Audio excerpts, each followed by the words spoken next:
भाव रामायण उत्तरकांड स्नेह का उफान। इस ओर भरत जी ने वशिष्ठ जी के आश्रम में जाकर दंडवत प्रणाम करके कहा, बाप जी, मेरे ईश्वर मेरे सभी अपराध क्षमा करके पधार रहे हैं। अभी समाचार मिले हैं। तुलसी जी कहते हैं, भरत जी कौशल्या के पास जाकर माँ की गोद में सिर रख रोते रोते बोले, माँ, राघव पधारने वाले हैं। माँ की आंखों में आंसू आए। बोली, बेटा, आज अवध धन्य हो जाएगी। समस्त अवध में समाचार फैल गए। अवध की पूरी प्रजा उमड़ पड़ी। हजारों की संख्या में लोग आकाश के सामने ताकते खड़े हैं। आतुर नयनों से सब विमान की राह देख रहे हैं। इतने में आकाश में विमान दिखाई देने लगा। पूर्णिमा के चांद को देखकर समुद्र हर्ष से उछलने लगे। त्यों विमान को देखकर अवध के लोग हर्ष से नाचने लगे। विमान नीचे उतरा। भगवान ने जन्मभूमि को वंदन किया, धूल का तिलक किया। अवध की प्रशंसा करते मित्र वृंद को कहा, यह मेरी जन्मभूमि है। यहाँ के निवासी मुझे अत्यंत प्रिय हैं। भगवान ने सारी अवध की प्रजा स्वागत के लिए खड़ी देखी। उन्होंने धनुष बाण एक ओर रख दिए और सबसे पहले गुरु वशिष्ठ जी के चरणों में साष्टांग प्रणाम किए। शस्त्र त्याग करके मानो उन्होंने जगत को एक सूचना दी कि राम राज्य शस्त्र से नहीं, शास्त्र से होगा। सीता जी ने गुरुदेव को प्रणाम किया।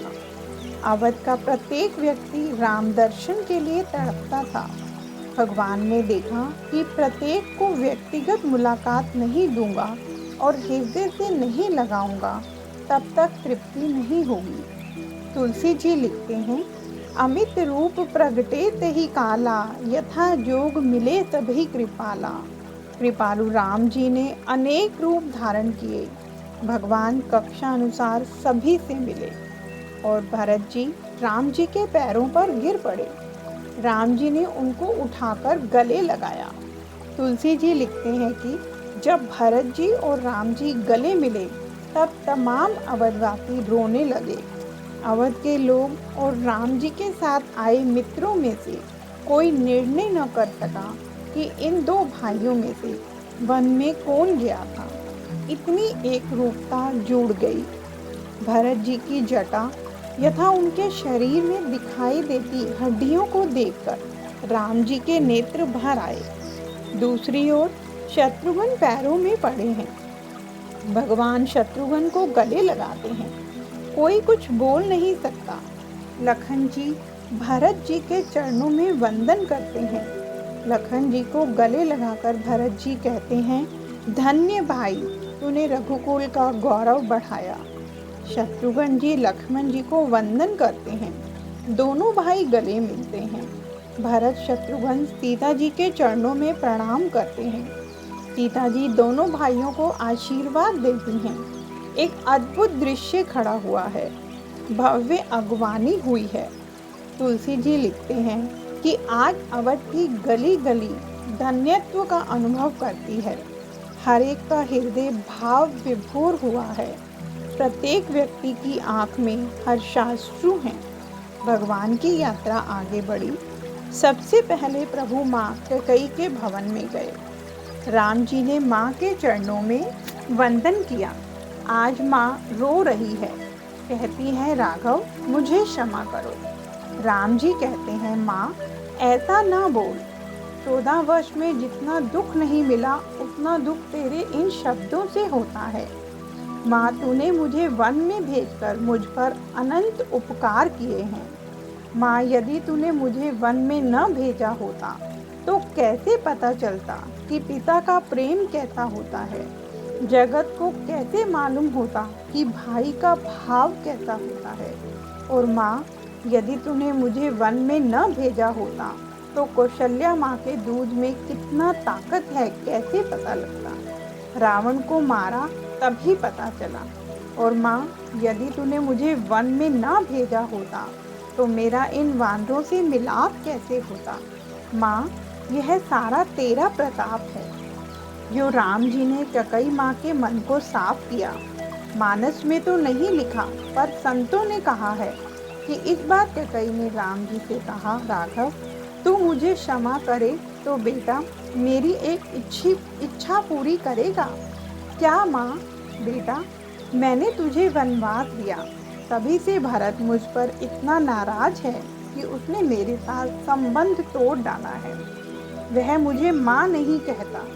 राम मेरी एक इच्छा है कि वह मुझे माँ कहकर बुलाए। भगवान के नेत्र गीले हुए। उन्होंने भरत को पुकारा, भरत! हाँ प्रभु, एक वचन दो। क्या? रघुवंशी है, वचन पालन करना ही होगा। हाँ मांगो प्रभु, देखना वचन चूकना नहीं। भरत जी समझ गए। वे रो पड़े, बोले महाराज मुझे मजबूर मत कीजिएगा। मेरे प्राण मांगेंगे तो निकाल दूंगा, पर राम जी को वनवास देने वाली को मैं माँ नहीं कहूँगा। भरत अपने निश्चय पर अडिग रहे। राम जी ने माँ को अनेक रीति से समझाकर शांत किया। फिर उन्हें साथ लेकर राम जी सुमित्रा के महल में गए। माँ के कर्जदार हो ऐसे सीताराम माँ के पैर छूते हैं। सुमित्रा जी के नेत्रों में आंसू बहते हैं। कोई कुछ बोल नहीं सका। लक्ष्मण जी जब सुमित्रा माँ के पैर छूते हैं, तब माँ ने लक्ष्मण जी के सिर पर हाथ फेरकर कहा, बेटा तूने हमें धन्य कर दिया, तुझसे हम उज्जवल हुए, धन्य है तुझे। और यहाँ से सब साथ मिलकर कौशल्या माँ के महल पहुँचे। कौशल्या माँ की दशा तो किन शब्दों में बयान करूँ।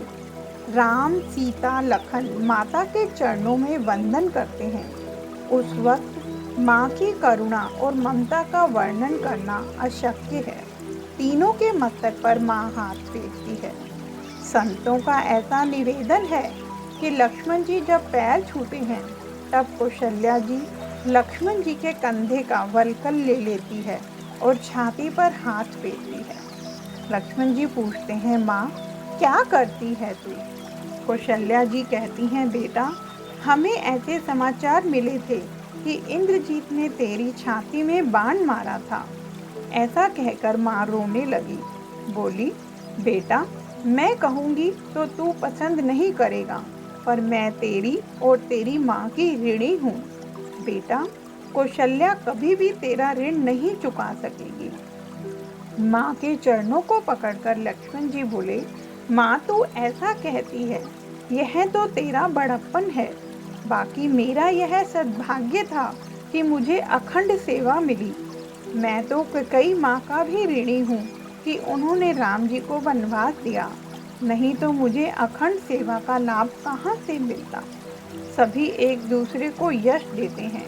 कितना अद्भुत त्याग है रघुवंश का, भारत की इस भव्य गाथा का। जय श्री राम।